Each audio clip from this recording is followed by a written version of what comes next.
Welcome to part 4 of my painting video. We are now going to talk about finishing a painting with the strategy called glazing. When an artist glazes, he or she adds transparent color as the final layers of a painting.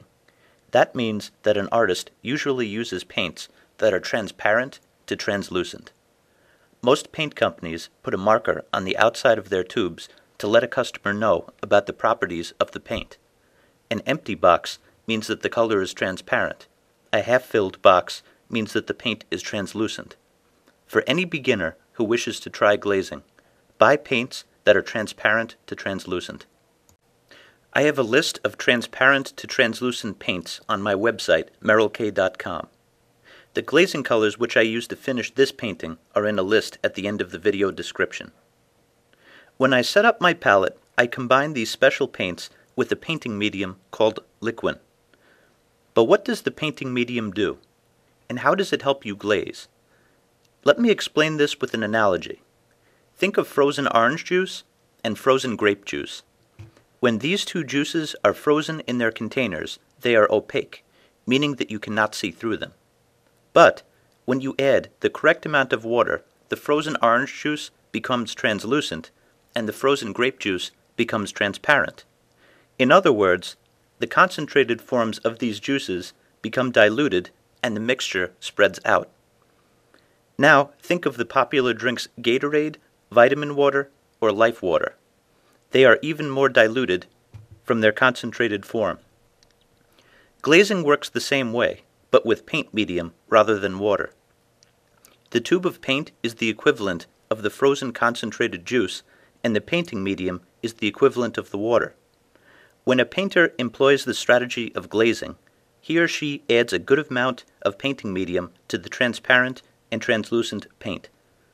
My personal preference is to mix equal amounts of oil paint and liquid painting medium on the palette with a palette knife, and I usually leave a pool of liquid on the side so that I can dilute the mixture even more if I need to. Artists have put hundreds of layers of glazes on a painting, but you have to wait for the previous layer to dry. Now I will demonstrate the process. Alright, so when you do the glazing, make sure that you use soft tip brushes.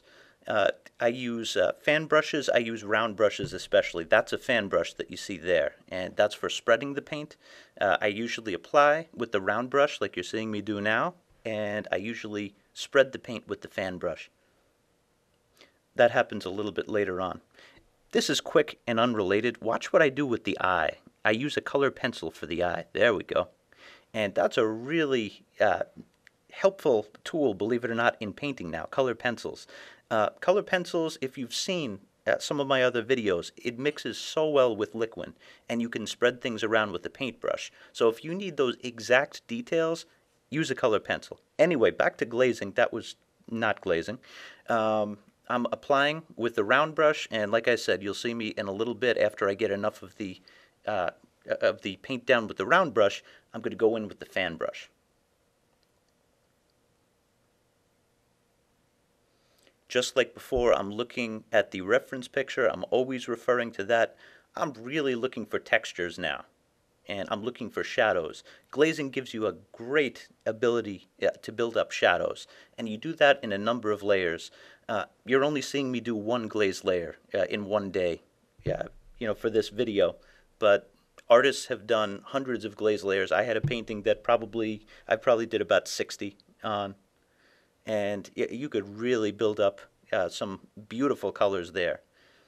And it's transparent color, and you see the layers of color, one on top of the other, and it all kind of blends together. And what happens is, no, it does not blend together. Forget what I just said.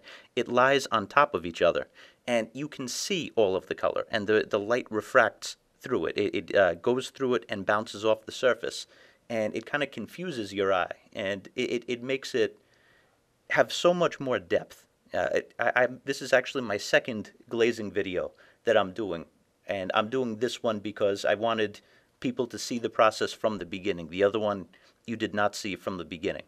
But it's such an important strategy. No matter what I do, and those of you who are familiar with my work, I'm not only a painter, I'm a mixed media artist. I usually finish my work with glazing. I think that it's the strongest way to finish a work, and I've worked in so many different media.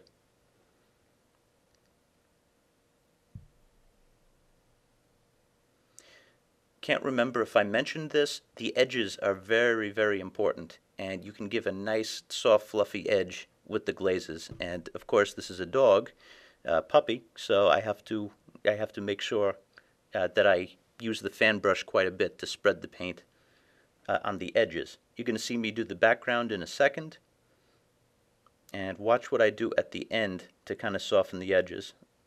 So you have wet paint on the dog, and you have wet paint in the background, and I'm going to go right over that. Now I'm adding the shadow first, and you can see me use the fan brush to kind of merge that. There we go.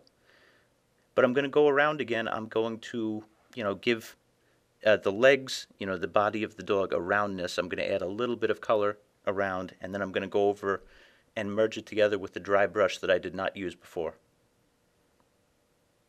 There we go.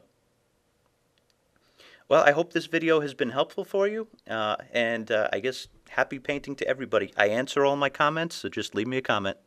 Bye.